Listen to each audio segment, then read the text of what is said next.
낭만서점 245회에서는 황석영 작가의 철도원 3대를 다룹니다. 철도원도 아니고 철도원 3대가 딱 붙었는데 아 그렇지, 열차가 가진 그런 모양을 봤을 때 그래 3대 정도는 끌고 가야지 예, 열차와 같은 그런 이야기가 되지 않을까 제목에서 좀 추측이 되죠. 네, 황석영 작가 뭐 한국 문학을 대표하는 원로 작가인데 네. 이번에 긴 장편 소설을 냈습니다. 네. 야, 원고지가 2,000매가 넘는. 근데 원래 연재할 때는 2,600매 정도가 됐는데 네. 책으로 낼 때는 좀 400매 정도를 정리를 하면서 지금의 형태가 됐다고 하는데 그럼에도 불구하고 600페이지가 넘죠. 네. 네. 이 유튜브로 보시는 분들은 직접 확인을 하실 수 있겠습니다만 네. 예, 책 두께가 이 정도예요. 아니면 팟캐스트로 듣는 분들에게 확인시켜주기 위해서 네. 이걸 제가 한번 머리로 툭 쳐볼까요? 그 소리가 좀 둔탁하면 되게 두꺼운 거잖아요. 예. 네. 네.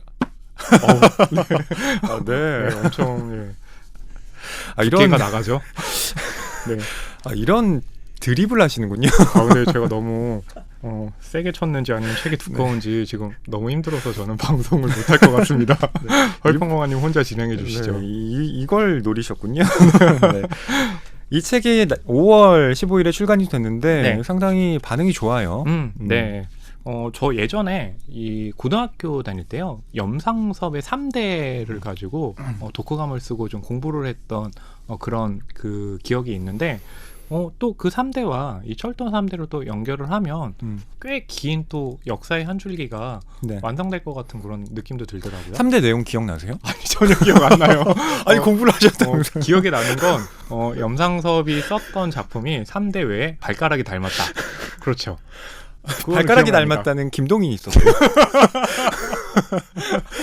네, 그럴 정도로 제가 기억을 못합니다. 네, 그렇군요. 뭐 머리를 표본실의 청개구리. 예, 그렇죠, 맞다. 그렇죠. 예, 그거는 기억나네요. 네. 네. 원래 제가 알고 있었는데 이 책을 지금 머리에 쳐가지고 지금 기억이 좀 흐트러졌어요. 네, 그렇군요. 네. 이 염상섭의 3대는 그 조씨일가, 조영감, 네. 또 조상훈, 조덕기 이렇게 3대의 이야기를 담고 있는데 대단하시네요. 이게 대본에 지금 3대에 관련한 내용이 없는데 그 캐릭터 이름들을 다 기억하고 계시네요. 네, 역시 저도 공부했거든요. 네. 네. 근데 염상섭 작가의 이 3대의 특징은 중산층 일가, 그러니까 중인 계급들의 네네. 서울 생활을 보여주고 있기 때문에 확실히 그 상층 계급과 하층 계급 자체를 이제 아우르는 예, 여러 가지 시각을 보여준다는 점에서 독특성을 지닌다고 할 수가 있고 네네.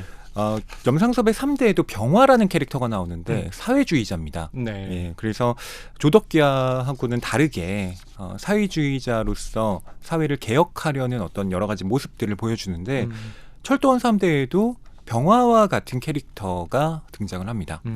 뭐 여기에 등장하는 이철이라는 그렇죠. 인물이 그렇죠. 극 중에는 원래 이름은 이제 두세인데 호적에 올릴 때는 이철이라는 이름으로 변하게 되고 형은 일철이죠. 네. 염상섭의 3대를 말씀하셨는데요. 그게 제목만 겹치는 것이 아니라 실은 철도원이라는 특수한 계급과도 관련이 있긴 해요.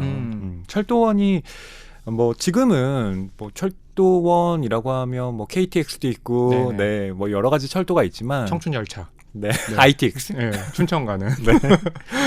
그 당시에 이 철도라고 하면 뭐 그렇게 뭐 많지도 않았고 그렇죠. 굉장히 특수한 맞아요. 예, 그 노동이라고 볼 수가 있거든요. 그렇죠. 그리고 아무나 몰 수가 없는 것이잖아요. 맞아요. 지금으로 따지면 뭘까요? 비행기 기장의 어떤 위치라고 할까요? 그럼 계급으로 치면 상당히 좀 높은 계급이 아닐까 싶기도 한데 극 중에서 보게 되면 이제 아까 이철이 말씀해 줬는데 이철이의 형인 일철이 형 그리고 이 두 형제의 아버지인 이백만 같은 경우가 이렇게 철도국에서 일을 하고, 그러니까 아버지는 철도국에서 그 기계를 만지는 일을 했고 또 일철이는 기관사로 근무를 했잖아요. 그렇기 때문에 먹고 사는 부분에 있어서는 크게 부족한 게 없었던 그런 살림이었죠. 그렇습니다. 그래서 그 염상섭의 3대에 나오는 그 중인 계급의 어떤 삶과 그러니까 철도원 노동자이지만 이들이 가진 어떤 특수한 위치 때문에 그들이 아우를 수 있는 시야 자체는 네네. 또 넓다는 걸 공통점으로 네. 찾을 수가 있겠죠. 제가 이거 염상섭의 3대 언급 안 했으면 또 허위평론가님 지금 머릿속에 있는 그 지식 대방출을 어떻게 할 수 있었겠어요. 예. 어떻게 보면 제가 앞에서 이렇게 끌어주면 뒤에서 그 객차를 몰고 온다는 점에서 우리 둘의 이야기도 철도와 좀 닮은 측면이 있네요.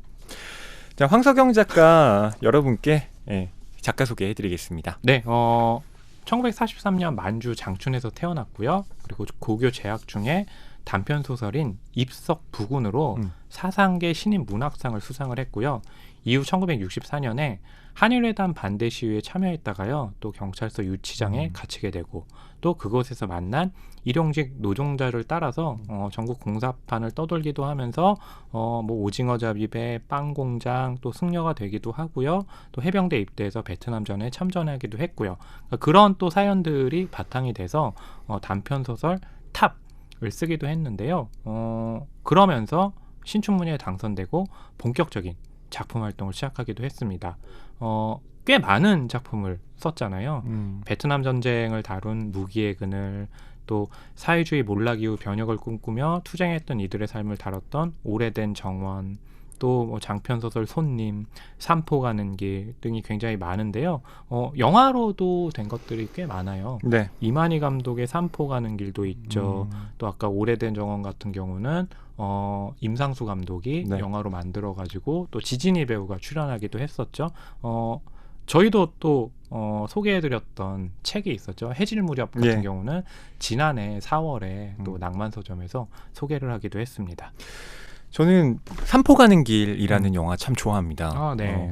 그 소설도 훌륭한데 그 영화에서는 눈밭을 끊임없이 걸어가는 세 사람의 그 모습이 그 자체로 저한테는 딱 각인돼서 머릿속에 남아 있어요. 그리고 그 작품이 또 한국 영화사에서는 중요하면서도 좀 안타까운 작품으로 기억되는 게 이만희 감독의 또 마지막 작품이기도 했거든요. 그리고 거기 또 출연했던 문숙 배우가 그 이후에 영화 출연하지 않다가 최근에 이제 국내로 들어오면서 또 활발한 활동을 하고 있잖아요. 그것으로도 또 화제가 되고 있기도 하죠. 네, 또 백일섭 씨의 맞아요.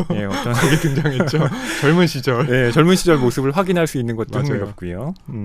황석영 작가는 뭐 우리나라에서 노벨문학상 후보로 거론될 정도로 뭐 잘 알려진 작가이고 또 여러 가지 대표작들 정말 그 역사와 결합되어 있는 소설들을 써내는데요. 이번에도 마찬가지입니다. 그렇죠. 네, 황석영 작가가 이제 70 후반이잖아요. 그런데 이렇게 두꺼운 책을 낼 정도로 뭐 두껍기만 한 것이 아니라 참 의미 있는 작품을 계속 이렇게 내고 있는 걸 보면 와, 대단한 에너지, 대단한 필력을 갖고 있다라는 생각을 또 해보게 돼요. 하나 제가 이제 여쭤보고 싶은 것 중에 하나가 문학 쪽에서 이 열차라는 그런 좀 공간 아니면 이런 기기, 그러니까 지닌 의미가 혹시 좀 있을까요? 가령 영화 같은 경우는 일단 영화의 시초가 리미에르 형제의 열차의 도착이었잖아요. 그래서 카페에서 그 영상이 뭐냐면 열차가 영화를 보는 관객들 앞으로 쑥 오는 모습이었거든요. 그래서 그걸 보다가 놀라 자빠지는 사람들이 굉장히 많았다는 그런 후문도 있었고, 또 한편으로 보면 그 이창동 감독의 박하사탕 보면 그 열차가 역행하는 이제 이미지로 가면서 또 역사를 다시 되돌아가는 그런 역할을 하기도 하고, 봉준호 감독의 설국열차는 객차가 나눠져 있는 또 형태를 통해 가지고 계급이 나눠져 있다, 뭐 은유하는 방식으로 영화 쪽에서는 이렇게 열차가 많은 의미를 지닌 공간으로 활용이 됐거든요. 뭐 저는 생각나는 것이 좋은 놈, 나쁜 놈, 이상한 놈에서도 그 열차가 참 중요한 그 액션을 하는 오브제로 등장을 하죠. 거기 안에서 벌어지는 여러 가지 액션 활극이 있고요. 또 만주의 공간을 기차가 가로지르잖아요. 맞아요. 뭐 소설도 마찬가지입니다. 문학에서도 근대에 대한 이야기를 할 때 철도는 결코 빼놓을 수 없는 상징물이거든요. 철도가 등장함으로 인해서 중세의 시간과는 다른 근대의 시간이 마련되었다라고 볼 수도 있고요. 또 공간이 압축되었다라고 말을 하는 경우도 있습니다. 그러니까 공간이 예전에는 뭐 서울에서 부산까지 내려가는데 정말 뭐 몇 날 며칠이 뭡니까? 400km를 가야 되는데 네. 뭐 십수일이 걸리잖아요. 근데 기차를 타면 정말로 그렇죠. 단축을 하죠. 맞습니다. 뭐 요즘 같은 KTX 타면 2시간 뭐 한 15분. 40분 네. 정도 만에 그렇죠. 주파를 하잖아요. 그렇게 하면 공간이 압축된다 라고 공간이 이렇게 무슨 축지법을 쓰듯이 줄어든다라고 이야기를 하는데 그것 자체가 갖는 의미가 정말 큽니다. 그렇죠. 소설에서도 거기에 관련된 것들이 많이 쓰이게 되고요. 또 한 가지는 이 철도가 기차가 하나의 폭력성을 상징한다라는 겁니다. 네네네. 철도를 깔려면 기존에 있던 그런 공간들을 터전. 다 파괴하면서 그렇죠. 직선의 길을 만들어내는 거잖아요. 맞아요. 이것 자체가 제국주의의 폭력성과 맞물리면서 그것 자체를 비판하는 형태로 소설에서 쓰이기도 하고요. 그렇죠. 한국에 이렇게 철도가 놓였던 그런 역사도 일제가 그 중국을 침략하기 위해서 그 한국을 통로 삼아서 그렇게 철도를 놓았던 거고 그 철도에 노동자로 참여했던 이들의 대다수가 또 조선인이기도 했잖아요. 네. 여러분께서 철도와 관련해서 참고해 볼 수 있는 책 제가 좀 추천을 드리고 싶은데요. 어떤 책인가요? 근대로의 전환, 새로운 시공간의 탄생과 삶의 변화라는 책입니다. 여기에 1장이 철도예요. 아, 그렇군요. 네, 근데 20쪽에 이런 구절이 있습니다. 기차는 공간의 재편성과 더불어 사람들의 풍속과 일상에도 근본적인 변화를 낳았다. 먼저 그렇죠. 전차와 기차, 버스 등 탈 것의 보급은 남녀노소 구별과 반상차별을 무너뜨리는 결과를 가져왔다. 전차와 기차가 도입될 무렵 장옷을 쓴 여인과 갓을 쓴 남자가 같은 의자에 나란히 앉아있는 경우도 있었다. 원리상 근대적 교통수단은 남녀노소, 빈부 귀천을 가리지 않았다. 요금을 지불하는 사람이면 누구나 이용할 수 있었다. 그래서 기차놈, 빠르기는 하다마는 내외법을 모르는 상놈이구나라는 말도 생겨났다. 기차한테 꾸짖 준 거네요. 그렇죠. 상놈이구나. 이런 계급도 모르고 신분도 모르는 이런 놈이라고 그렇죠. 하는데, 그러니까 중세의 질서라고 하는 걸 무너뜨리는데 이런 탈 것이 또 기여를 했다라고 볼 수도 있는 거죠. 되게 인상적이네요. 이 황석영 작가가 철도에 대한 이야기를 쓰게 된 게요. 그 작가의 말에 그렇죠. 나와 있습니다. 그걸 좀 참고해 보면 당시 이 평양백화점에 가서 그 부지배인을 만났던 일화를 거론하고 있는데요. 네, 그분의 이제 고향이 영등포였는데 또 황석영 작가도 영등포에서 살았던 기억이 있어서 그걸 토대로 이야기를 나눴는데 또 공통의 기억이 있었다는 그런 사연이 소개되고 있죠. 그렇습니다. 자, 이 철도와 관련된 이야기 어떻게 시작을 하는지 여러분께 줄거리를 좀 말씀드리고 싶은데요. 자, 이 작품은 발전소 공장 굴뚝위에서 고공 농성을 하고 있는 노동자 이진호의 모습을 보여주는 것으로 시작이 됩니다. 25년 동안 공장 노동자로 일했던 50대의 이진호는요, 회사의 매각으로 인한 해고 복직 투쟁에 나서고 있습니다. 이 소설은 분할 매각 저지, 고용노동 보장하라라는 플래카드를 내걸고 싸우는 이진호의 삶 위로 그의 조상들의 삶을 겹쳐내는데요. 그렇죠. 증조할아버지 이백만, 큰할아버지 이일철과 또 아버지 이지산으로 이어지는 철도 노동자 3대를 비롯해서 사회주의 운동을 했던 작은할아버지 이이철, 또 증조할머니 주한댁, 큰할머니 신금이, 어머니 복례의 이야기도 함께 펼쳐집니다. 근대 문명의 상징이자 또 제국주의의 도구였던 철도를 중심으로 이 고단한 현실과 이를 견디기 위한 주술적 힘이 철도원 3대에서 그려지는데요. 그에 대한 이야기 본격적으로 해보겠습니다. 지금 줄거리 소개해 주신 것만으로도 그러니까 철도원 3대이긴 하지만 지금 이제 진호의 입장에서 위로 3대이지 진호까지 포함을 하면 이제 4대에 걸쳐서 나오잖아요. 그래서 저는 책 읽으면서 워낙 그 가족도를 그리지 않으면 이해가 쉽지가 않을 것 같아가지고 이렇게 그림으로 좀 그리기도 했어요. 그래서 이제 좀 그 복잡하게 있긴 하지만 이렇게 보이실지 모르겠지만 지금 자랑하시는 거죠? 나 이 정도로 읽었다. 나 이렇게 읽었다. 네. 대단히 특별한 예, 그렇죠? 도식은 아닌 것 같은데요. 맞아요. 근데 이렇게 해놓지 않으면 저는 좀 캐릭터를 네. 그 책을 읽으면서 이렇게 인식하는 게 좀 힘들 때가 있어가지고 예, 뭐 그럴 수 있죠. 예, 이렇게 좀 적어놓기도 하거든요. 네. 예, 이렇게 보니까 그러니까 그 역사, 노동자의 역사라는 것이 우리가 지금 봤을 때 그 노동자가 속해 있는 그 순간과 그 공간뿐이 아니라 우리가 따져보면 정말로 지금 이 철도원 3대처럼 위로 쭉 올라갈 수 있잖아요. 예, 그래서 그런 점이 또 이제 이렇게 그림을 그려보면 자각하게 되더라고요. 네. 자, 여기에 독특한 인물들이 많이 등장을 하는데요. 그 중에 한 사람이 바로 신금이 할머니예요. 아, 네. 별명이 있습니다. 신통방통 신금이. 신통방통한 이유가 있죠. 네.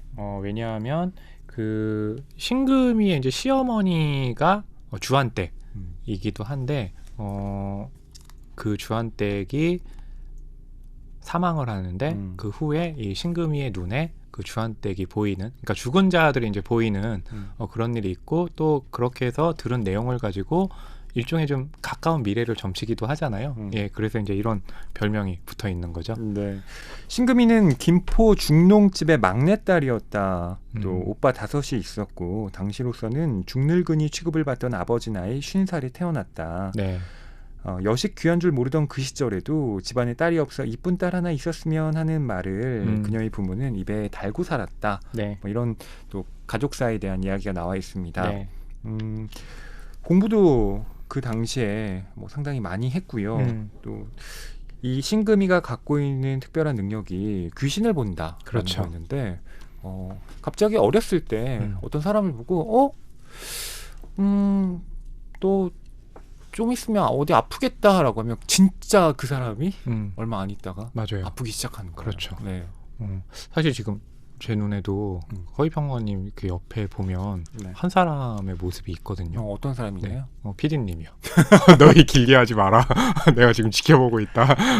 라고 하는데 근데 지금 이렇게 귀신을 보는 능력 같은 것들이 단순하게 이 인물을 좀 소개하는 배경일 뿐만 아니라 더 중요한 건 이진호의 지금 시점에서 출발을 하잖아요. 그리고 이진호의 할머니가 신금이이기도 한데, 이진호가 굴뚝농성을 하면서 그 외로운 그 밤마다 누군가를 생각을 하게 되고 그 중에 여러 명이 또 이렇게 좀 위로 올라가면 할머니, 또 증조 할머니가 되는데, 그 사람들을 또 직접 만나서 그 시대로 가는 그 방식으로 돼 있잖아요.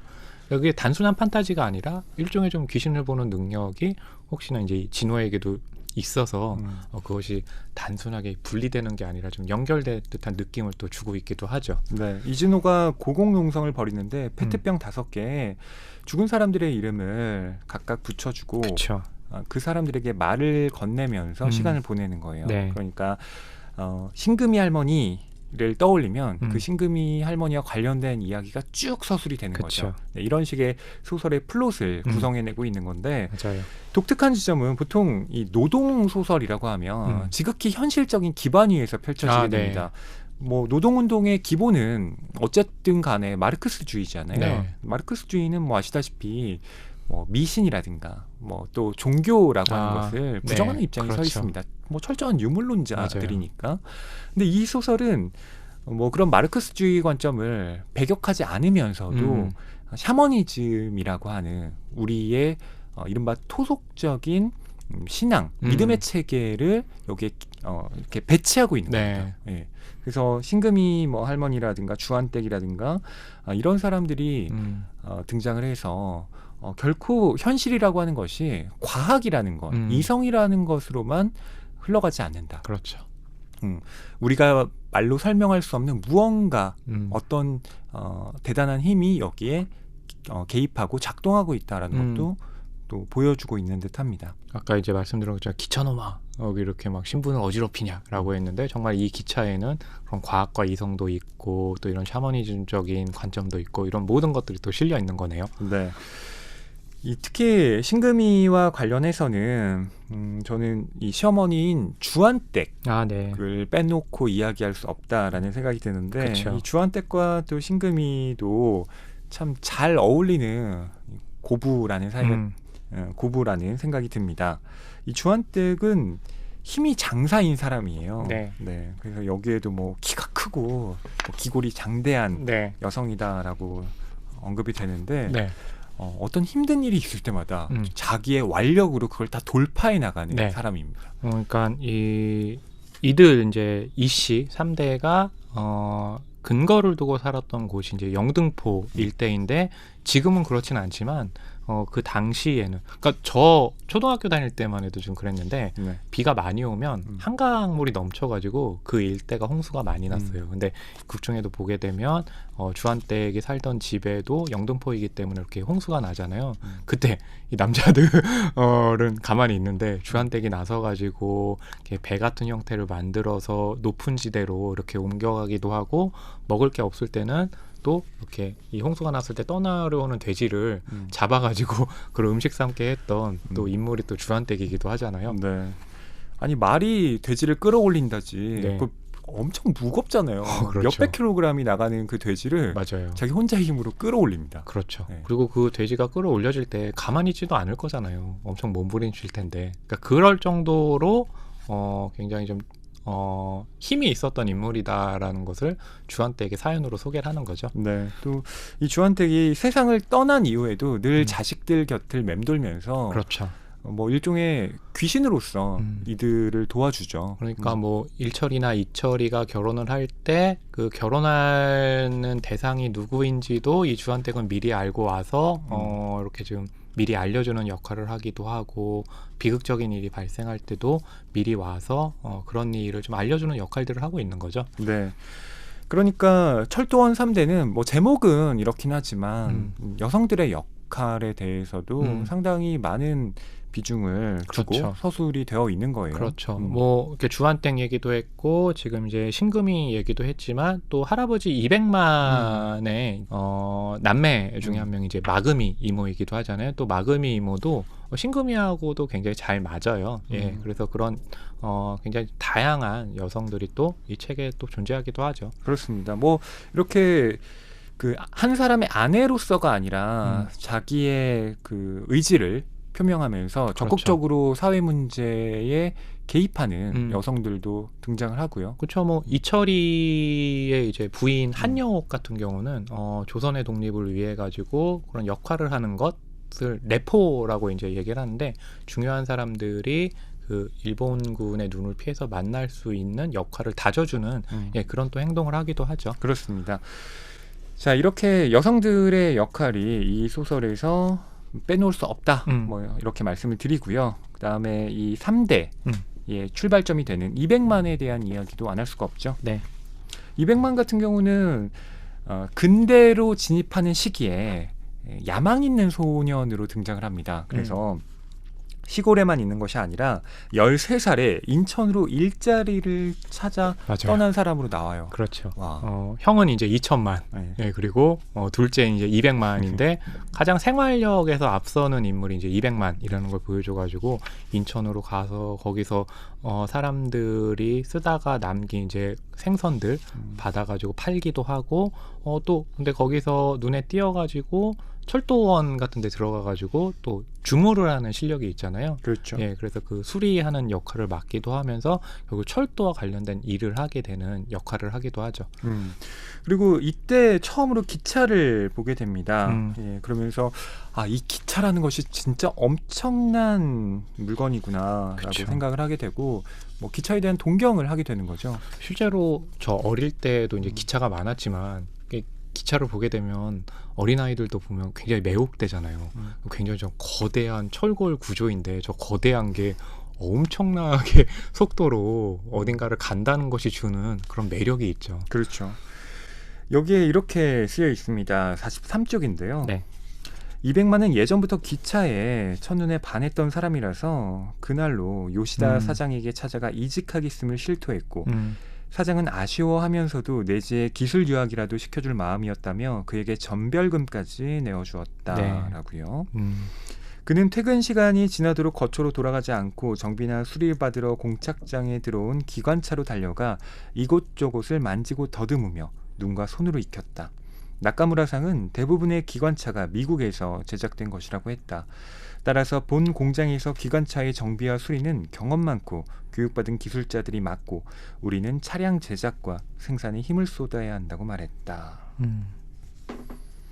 그러니까 200만이라고 하는 사람의 어떤 부지런함, 네. 그리고 일본인들에게 이 사람이 능력을 인정받고 있었음을, 한편으로는 일본인과의 차별적인 네네. 대우도 또 드러납니다. 그렇죠. 그러니까 일본인들은 고급 기술을 맡게 되고요. 조선인들은 뭐 역량이 떨어지지 않는데도 불구하고 계속 어떤 단순 작업에 매몰되는 일들만 시키고요. 네, 그래서 그 200만의 아들 첫째, 그러니까 일처리 같은 경우도 기관사가 됐다고 말씀을 드렸는데 그 기관사가 된 것도 정말 드문 케이스로 통하잖아요. 네. 예, 그럴 정도로 그런 이제 철도가 당시에 지녔던 그런 특권 같은 것들이 있었는데, 한편으로 그렇게 생각하면 철도가 막 등장을 했을 때 200만은 그걸 보고 딱 매혹되고 실제로 굉장히 일찍이 그 철도 관련한 업무를 한 건데, 지금의 개념으로 보면 얼리어답터 아닌가요? 그렇죠. 네.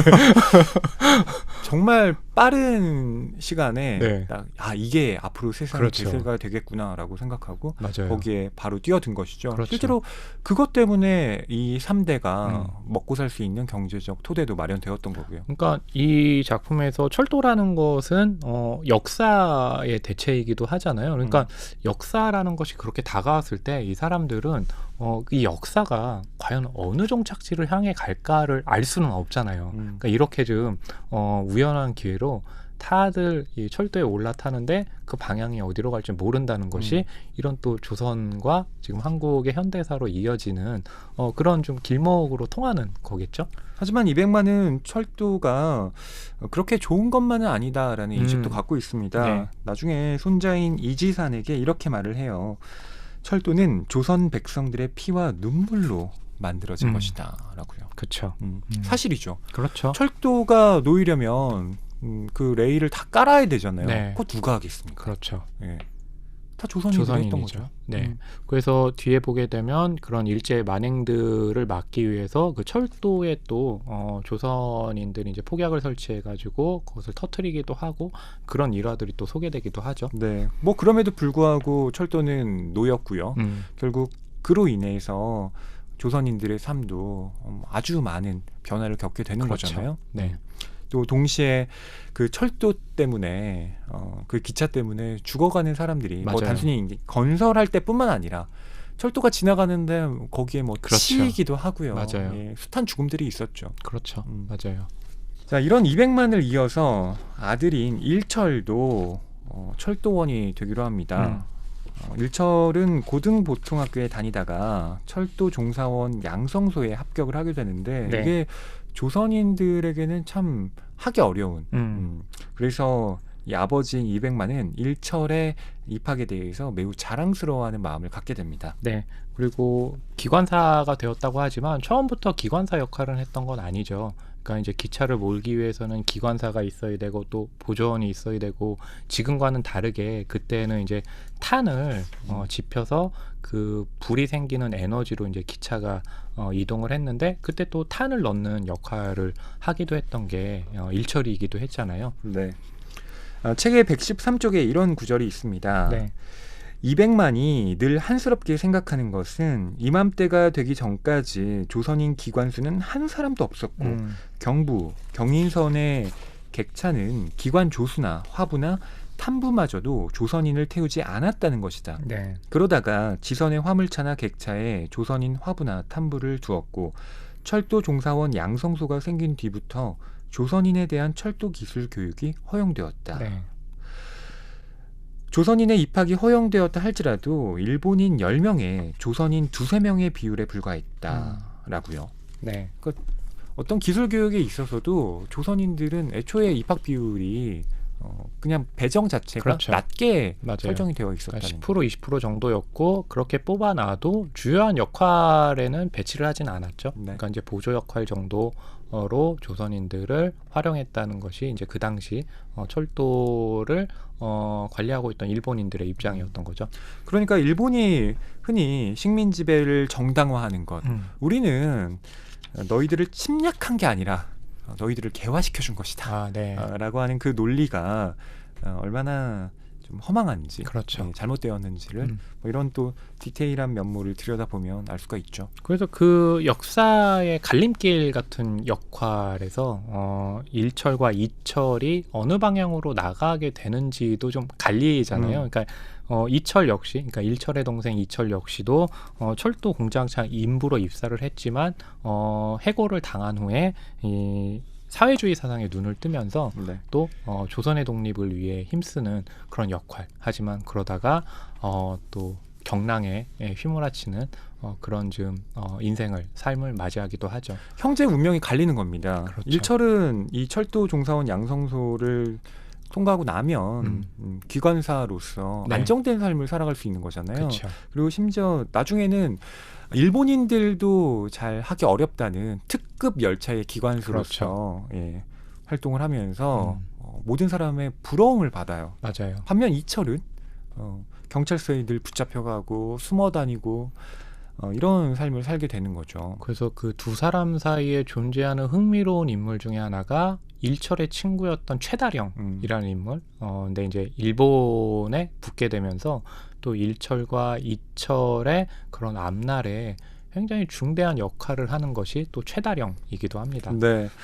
1철은 뭐 자기가 이렇게 그 기관사로 활동하는 것 그 자체를 좀 부끄러워하는 면모도 있어요. 그렇죠. 그래서 2철이 활동하는 것에 대해서 1철은 뭐라고 하지는 않지만 또 마음속에 빚이 있고 그래서 이후에 또 2철이 갔던 길을 1철이 또 같이 가게 되는 그런 또 전개로 진행이 되죠. 그렇습니다. 그러니까 내가 일본에 적극적으로 동조하거나 뭐 가담하는 건 아니지만 이 시스템 자체를 운영하도록 내가 돕고 있는 건 아닌가? 그렇죠. 그런 생각을 하는 거죠. 그래서 2철이 중요한 순간마다 1철에게 그 철도를 통해 가지고 중요한 좀 그런 부탁들을 해올 때마다 1철 같은 경우는 사실 그렇게 크게 얘기하지 않고 묵묵하게 그 일을 좀 도와주는 그런 에피소드도 등장을 합니다. 네. 테크노크라트들, 그러니까 관료들의 경우에 뭐 그런 얘기들 많이 하잖아요. 나는 뭐 결코 이들의 사상에 동조한 것은 아니다. 그냥 나는 시키니까 했을 뿐이다. 라고 그런 인물들이 있죠. 변명을 하기도 하는데 맞아요. 저는 그게 꼭 변명만은 아니라고 생각합니다. 어느 정도 사실이 있겠죠. 하지만 내가 이 일을 하는 것 자체에 대한 성찰을 하지 않고 그 일을 하는 것과 그 성찰을 하면서 하는 건 또 다른 문제라고 생각하거든요. 1철은 그런 의미에서 상당한 긍정성을 갖고 있는 캐릭터다라고 볼 수가 있죠. 그리고 그러한 본인의 그 성찰적인 성격 때문에 그 뒤, 그러니까 해방 이후에 다른 선택을 하게 되는 그런 계기를 맞게 되기도 하고요. 그런 인물들 외에도 정말 말씀하신 것처럼 살기 위해서 일제에 붙은 사람도 있고 뭐 어쩔 수 없이 따랐다라고 하는 사람도 있고 뭐 그런 다양한 이제 군상들이 존재를 하는데 근데 578페이지 보면 이런 게 있어요. 200만이 이제 신금이에게 했던 얘기 중에 하나인데 형사나 끈앞풀 중에 좋은 사람, 나쁜 사람이 있다는 건 맞기도 하고 틀리기도 하지. 역할을 저희끼리 정하기도 하지만 이런 경우는 이제 보험 들어두자는 거야. 세상이 하루아침에 뒤바뀌던 시절이었으니까. 그러니까 뭐냐면 세상이 바뀔 때마다 자신이 살기 위해서 어떤 선택을 해야 되는지 알 수가 없는 시절이었잖아요. 그러니까 남들에게 나쁜 역할을 하면서도 괜히 좋은 척 보여주는 모습이 있는데 그것이 좋은 마음일 수도 있지만 결국엔 또 자기가 편하게 살기 위해서 그런 모습을 보여준 인물도 있었다라는 것을 또 200만은 잘 또 파악하고 있었던 거죠. 네. 이중적이지만 또 생존을 위해 몸부림치는 인물들 뭐 영화에도 많이 있잖아요. 예컨대 암살이라는 작품에서는 이정재 배우가 그 역할을 맡았고요. 내가 왕을 맡을 상 갔소? 그건 관상이잖아요. 영화 암살에서는 독립운동에 원래 하다가 독립군이었다가 나중에 또 밀정 역할을 하고 그러면서 나중에 막 기회주의자의 면모를 보이게 되는 캐릭터로 나오잖아요. 내가 독립군이 될 상 갔소? 아니요, 독립군 아닌 것 같은데. 근데 굉장히 좀 인상적인 역할을 했고 그래서 후에 이제 전지현이 이끄는 그런 독립군에게 암살을 당하죠. 자, 이런 그 일제 강점기의 이야기도 있지만 아까 말씀드렸듯이 이 작품은 현재의 이야기, 그러니까 고공농성을 벌이고 있는 이진호의 삶이 네. 겹쳐집니다. 그렇죠. 이 이진호에 대해서도 좀 우리가 이야기를 해볼 필요가 네. 있는데요. 우리가 노동자라고 했을 때 그 노동자가 속한 그 시대와 그 환경을 생각을 하지만 이 철도원 3대를 읽고 보면 그 시대의 경랑에 따라서 시대는 변화하긴 했지만 이 노동자들이 처하고 노동자들이 요구하는 그런 상황들은 일제강점기 때나 지금이나 물론 바뀐 것도 있지만 바뀌지 않은 것들은 결국에 노동자들의 이제 권리를 위한 것들 주장하는 것들이 지금도 여전히 이렇게 들어지지 않고 있다는 것은 그런 역사적인 맥락에서 봤을 때는 한 줄로 꿰어지는 측면이 있거든요. 바로 그 점이 이 이진호를 중심에 놓고 이 한국의 역사를 좀 바라보려는 황석영 작가의 의도가 아니었나 읽히기도 합니다.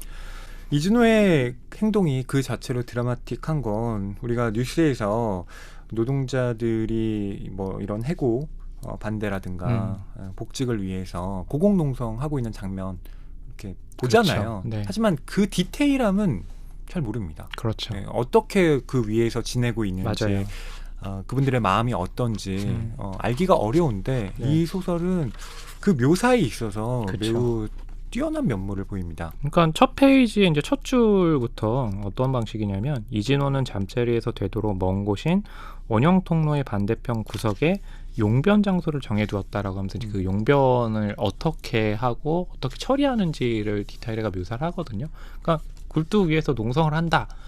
보도로는 그렇게 끝나지만 실제로는 그걸 위해서 하는 생활의 불편함이라든지 그걸 감수하는 면, 그것이 어떤 의지를 드러내는지가 다 이 책에는 이제 초반에 묘사가 돼 있죠. 네. 또 그 고공농성을 하기 위해서 지원도 필요한데 네. 그 지원이 어떻게 이루어지는지 그건 다 노동자들의 연대로 그렇죠. 가능한 겁니다. 그분들이 다 음식을 마련해서 위로 네. 올리고 하는 장면들, 또 공중에 있는 이 이진호 같은 경우는 운동을 필수적으로 할 수밖에 없어요. 그렇죠.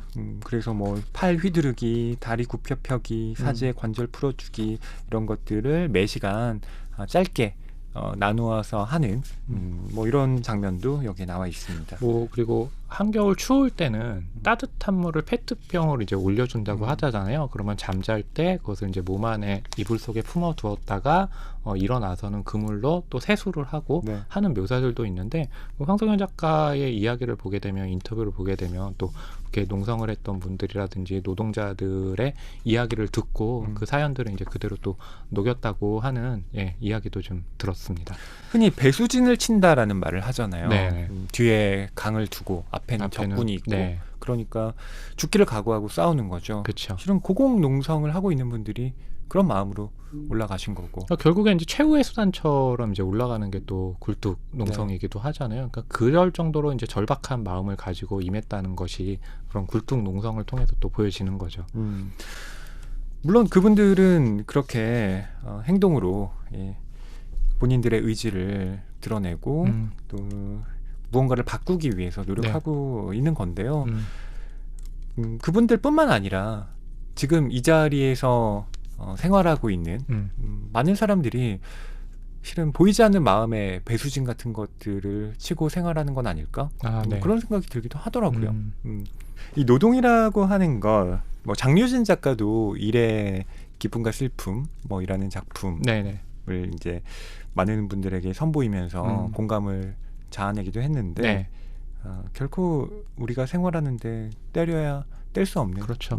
관계이고 이걸 어떻게 성찰하고 또 어떤 식으로 변혁해 나갈 것인가에 따라서 우리의 삶의 양태가 참 많이 달라질 것 같아요. 네. 그래서 이제 이 철도원 3대 같은 경우는 뭐 정확한 그 결말에서 말씀드리기는 힘들지만 그럼에도 불구하고 이 이진호의 이 굴뚝 농성이 의미 없진 않았다라는 방식으로 결말을 맺고 있고 그에 대해서 또 황석영 작가는 세상은 굉장히 느리게 이제 변화한다. 그렇게 희망을 갖고 싶다라는 또 인터뷰를 하기도 했죠. 네. 저희가 이 책을 아주 세세하게 다룰 수는 없어요. 네. 비평 방송이라기보단 리뷰 방송이기 네. 때문에 여러분들의 독서욕을 좀 자극하는 쪽으로 좀 마무리를 지을 수밖에 없는데요. 네, 그리고 계속해서 그 저희 눈에는 윤태진 PD님이 허위평론가님 뒤에서 네. 야 너희들 이렇게 길게 하면 안 돼. 빨리 끊어. 라는 모습이 보이거든요. 네. 네. 그래서 이 책의 뭐 장점은 충분히 얘기했으니까 마지막으로 네. 좀 아쉬운 점을 얘기해 보면 어떨까 네. 싶습니다. 네. 저는 뭐 아까 말씀드린 부계에 대한 이야기 그렇기 때문에 여성들의 이야기가 많이 포함되어 있지 않다는 것에 대해서 이제 더해가지고 그러니까 굉장히 많은 인물들 특히 또 진호 주변의 인물들도 굉장히 많은데 오히려 이제 진호 주변의 인물들에 대해서 더 알고 싶었는데 이 책의 이제 많은 부분들은 진호의 이 선조들에 네. 대한 이야기 있기 때문에 좀 더 그 현재형의 인물들의 사연을 좀 더 보고 싶었는데 그 부분이 좀 저는 좀 아쉽다. 황석영 작가님이 후속작을 써주시길 바라는 그런 마음을 담으셨군요. 작가님이 이 방송 들으시면 굉장히 기쁘시겠어요. 네, 그렇군요. 허위평론가님은 어떠세요? 네, 저는 뭐 한 줄 평과 가름해도 좋을 것 같은데요. 이렇게 한 줄 평을 잡아봤습니다. 청중을 사로잡는 여전한 입담. 그러나 입담을 넘어서지 못하는 전망. 네. 황석영 작가가 별명이 있다라고 지난 방송에도 말씀을 드렸는데 구락군인가요? 네, 황구라라는 별명이 있으시죠. 네. 그만큼 이야기를 잘하신다라는 겁니다. 뭐 그건 글로만이 아니라 실제 만나보면 말씀도 청산유수예요. 시끄러운가요? 아니요, 잘하신다고요. 시끄럽다는 것과 말을 잘한다는 건 다른 겁니다.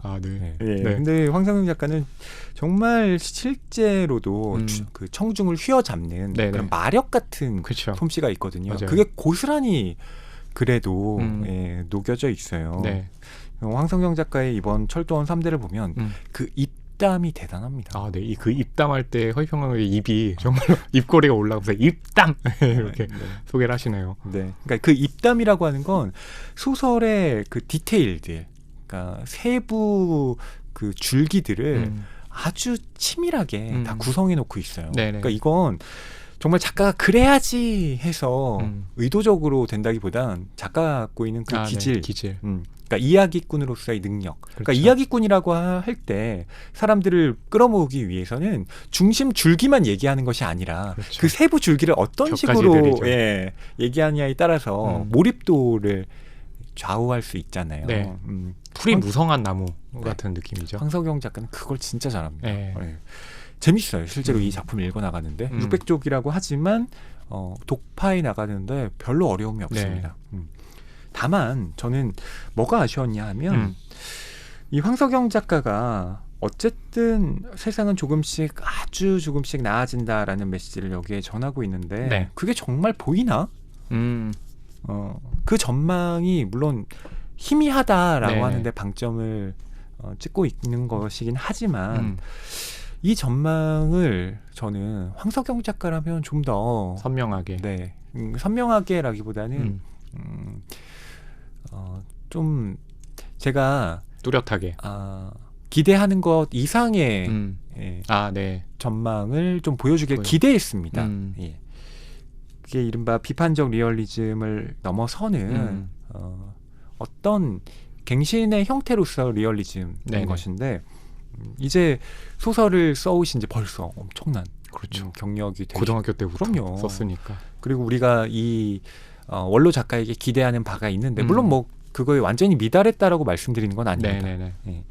다만 그러한 전망이 이 소설에 좀 더 보여졌으면 어땠을까 아쉬움. 물론 그게 잘 포착하기 어렵죠.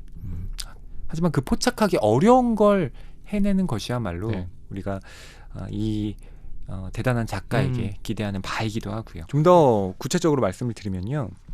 이 노동에 있어서도 이 작품 안에는 여러 가지 구분과 위계가 있다라는 겁니다. 먹고 살기 위한 노동이 있고요. 이를테면 그 형사, 뭐 당시에 일본의 딱 기생해서 살아가는 인물들, 먹고 살기 위한 노동을 하는 거죠. 네. 자기의 신념은 중요하지 않은 겁니다. 그렇죠. 그리고 더 나은 삶을 위해서 노동하는 사람들이 있어요. 예. 그런 인물들이 뭐 이철이라든가 네. 예, 등등의 캐릭터가 있겠죠. 그리고 철도원 노동자, 그리고 하급 노동자, 네. 그리고 농사 짓는 사람들, 여러 가지 노동의 의미가 나오는데 물론 이 사람들이 다 여기에 포함되어 담겨 있긴 있긴 있죠. 하지만 네. 그럼에도 불구하고 중심이 되는 건 역시 철도원. 그렇죠. 그러니까 그 노동에 있어서도 음. 상층에 속해 있는 사람들의 이야기가 줄을 이룬다는 것, 어. 그것 자체가 갖는 그 노동에 대한 어떤 생각들을 저는 좀 더 들여다봐야 하지 않을까 싶어요. 네. 안 그래도 이제 방송 전에도 그 철도원 당시 이제 철도원이 지니는 계급적 위치와 관련해 가지고 이제 허위평론가님께서 이제 의문을 표하면서 어떻게 이제 바라봐야 될까에 대한 말씀을 하셨는데 거기에 대한 얘기가 지금 하신 말씀 중에 이제 들어가 있는 거네요. 그러니까 철도원이기 때문에 위와 아래를 다 볼 수 있는 위치가 마련될 수 있었다. 맞아요. 뭐 그것도 장점이죠. 그렇죠. 근데 동시에 이 노동이라고 하는 게 참 여러 가지의 층위가 있을 텐데 물론 그걸 다 보여주려는 노력이 있지만 과연 어느 노동에는 전망이 있고 어느 네. 노동에는 전망이 없는가? 네, 이런 식의 질문을 좀 던져볼 수도 있고요. 네. 거기에 대한 해답을 이 장편 소설에서 충분히 내리지는 못했다. 네, 그런 말씀은 드릴 수 있겠습니다. 그렇기 때문에 허위평론가님의 한 줄 평은 청중을 사로잡는 여전한 입담, 그러나 입담을 넘어서지 못하는 전망, 이라고 잡아주신 거네요. 허남 평론가님 한 줄 평은 뭔가요? 저는 역사를 싣고 달리고 있는 기차라고 했거든요. 그러니까 그 지금 보는 역사는 3대라고 이렇게 한정하고 있긴 하지만 그 3대 역사는 지금까지 계속 이어지고 있잖아요. 그래서 기차는 여전히 달리고 있다라는 것을 보여주기 위해서 이렇게 한 줄 평을 해봤습니다. 네. 철만은 달리고 싶다. 이 소설에서 네. 가장 인상 깊은 문장 중에 하나가 같이 좀 살자 이것들아 예요. 네. 네. 진짜 같이 좀 사는 사회, 그걸 위해서 이 책도 이번에 또 출간이 된 것이겠죠. 그렇죠. 여러분께서는 어떤 독후감 남기실지 모르겠습니다. 댓글로 많이 남겨주시고요. 네. 저희는 246회로 또 돌아오겠습니다. 네. 그때까지 기대해 주시고요. 건강하세요. 다음 주에 뵙겠습니다.